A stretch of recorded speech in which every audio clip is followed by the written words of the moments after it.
Hello, I am Daphne Jennings, at present volunteer president of Canadian Grandparents' Rights Association, established actually by founder and president Nancy Wooldridge in 1986 and incorporated as a BC Society and a Canada Corporation in 1992.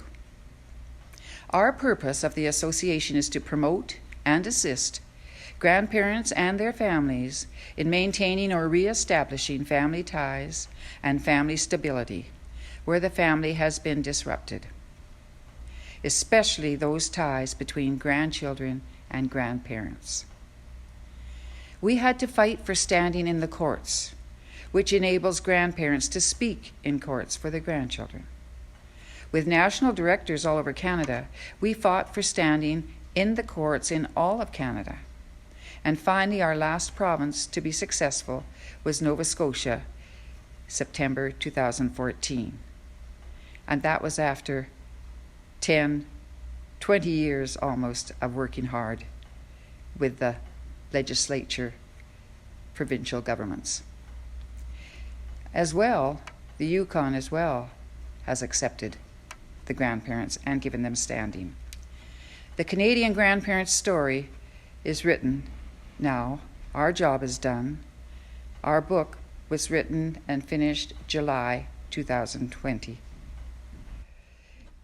The author is Daphne Jennings, myself. It is available through our website, Canadian Grandparents Rights Association.com. Christmas is almost upon us, and many years ago, love came down one night and changed the world forever. And how did we react in the 1990s? The quilt which is on display is the Canadian Grandparents' quilt made by their hands. Represents the loss of our grandchildren after family divorce or separation, and grandparents who suddenly found themselves without access to their grandchildren.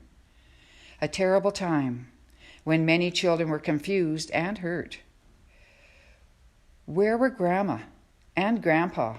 Did they not love us anymore? During the 1990s, when divorce rates were very high in Canada, a term called sole custody ruled our court system, when thousands of children were left without one parent, usually the father, and without their grandparents. The grandparents' quilt, made during those years, quickly became known as the Heartache and Tears quilt. This past week, we have celebrated the Human Rights Day, and that was on December the 10th. However, all those children, now adults, with families torn apart, celebrate? Where were their human rights? Where are they now? Would they be part of the street people?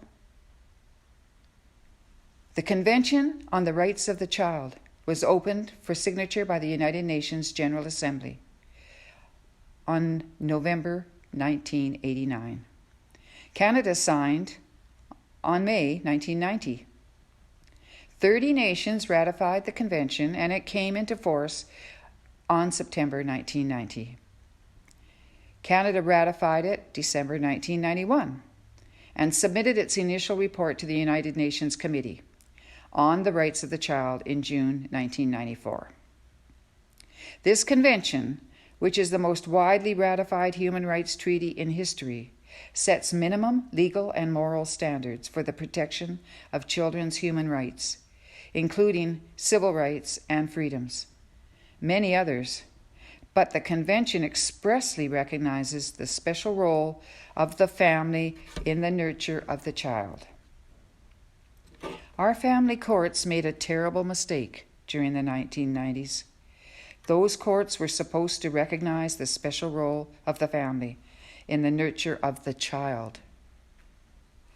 We let those children down. We failed them. But it is a new time. We can forgive. It is Christmas. Love came down one night, and it changed the world forever. Thank you. We do have our written book, Our Job is Done, and the book is right on the table here. The Canadian Grandparent Story, Family Matters. And this book is being sold right now by Amazon, and you also can go to our website, and that's an easier way to get through to it. Hopefully, the book will sell and people will be interested. When you read the title, The Canadian Grandparent Story, it sounds like, oh, it's just about a lot of grandparents. No, that book contains heartaches and tears, stories of others, parental alienation, which is a most difficult thing to live with, destroys families.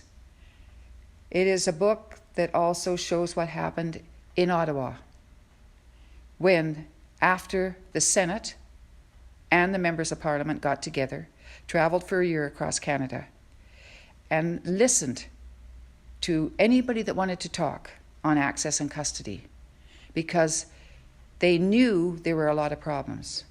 When they got back a year later to Ottawa, they found 48 recommendations to change the Divorce Act. One of the first ones was shared custody, regardless of separation or divorce. Shared custody, equal time, both parents. So it is a learning time for members of Parliament who were very surprised, and to the Senate, which was prepared for many of the difficulties. I hope you will want to read the book. It's not very long, but it does hold treasures. Thank you.